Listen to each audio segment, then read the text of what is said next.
And that's what I want to share with you right now. Concepts of perspective. And you know what? The most powerful tool to help enhance your perspective is?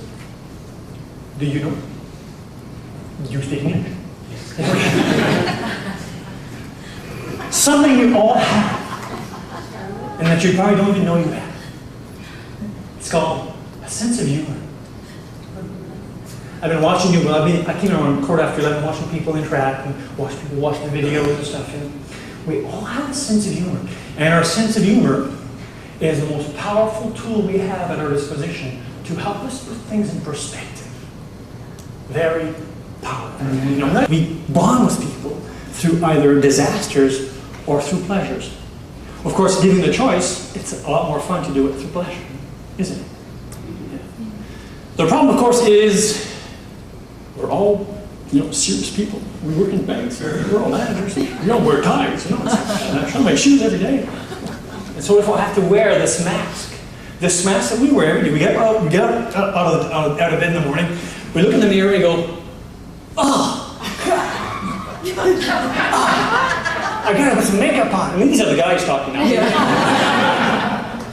And then you eat your breakfast, you have your 18 cups of coffee, and you run to work, and when you get to work, just before you get into your car, you stop, and you open your suitcase, and you go, then you take your mask, and you go,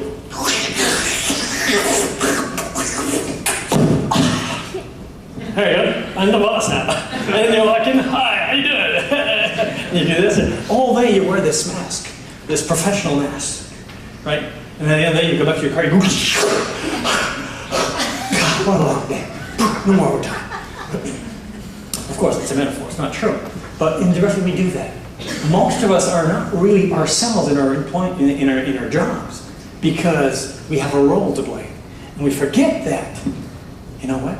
We spend more than half of our awakened lives in the workplace. If you're not bringing all of you to work, you're missing out on a lot. And this is where humor comes in, because humor is really who you are. It's that inner child who goes, yeah, I'm alive. Okay? Kids aren't afraid to take space. They're not afraid to say, I love life. And they're not afraid to laugh out loud, because they know that it's the most important thing in the world.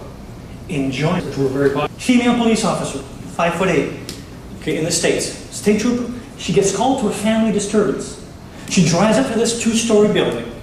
She goes out of her car, she slides the door, and as she walks towards the building, she hears, now this is a true story, she hears a man and a woman yelling and screaming at each other. And as she walks towards the building, and you have to picture this, okay? A 30-inch color TV comes flying out of the 2nd story window and crashes down. There's a 2nd floor story where she can hear the guy and the girl yelling and screaming and throwing things at each other. She walks up to the door and she goes, and the guy inside yells, "Who is it?" And she yells back, "TV repairman."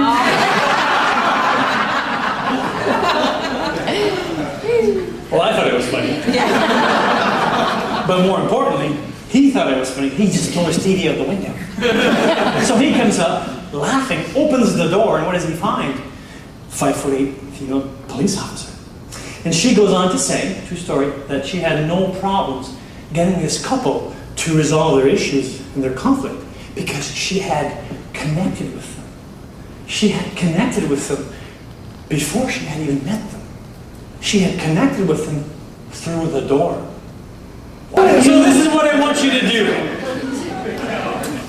You're all going to stand up and you're all going to turn around. Okay, and I want you to show your picture to at least 4 or 5 people around you. Okay? Come on up. Everybody up. Share your picture. Share your drawing.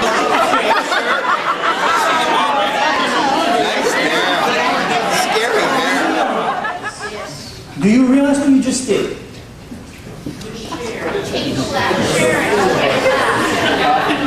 You laughed at yourself? Very good. But more importantly, you shared the laughter.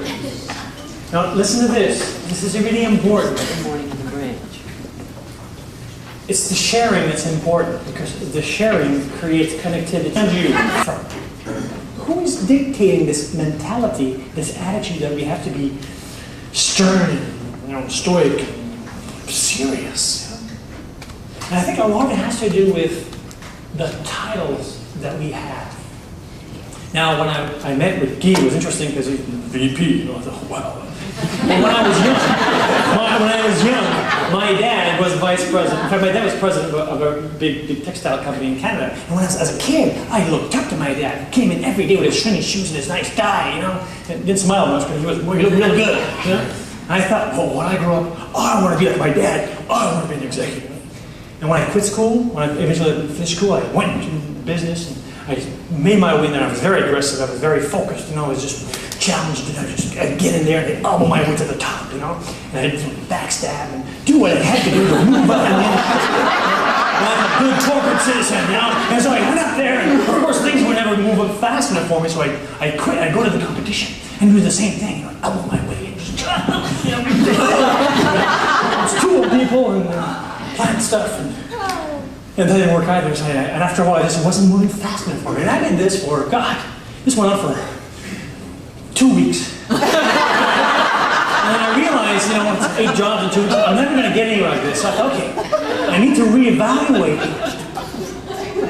my values, perspective on things. And I realized that it's a lot easier to move up in the ladder of an organization when you have allies, when you connect. Your team members.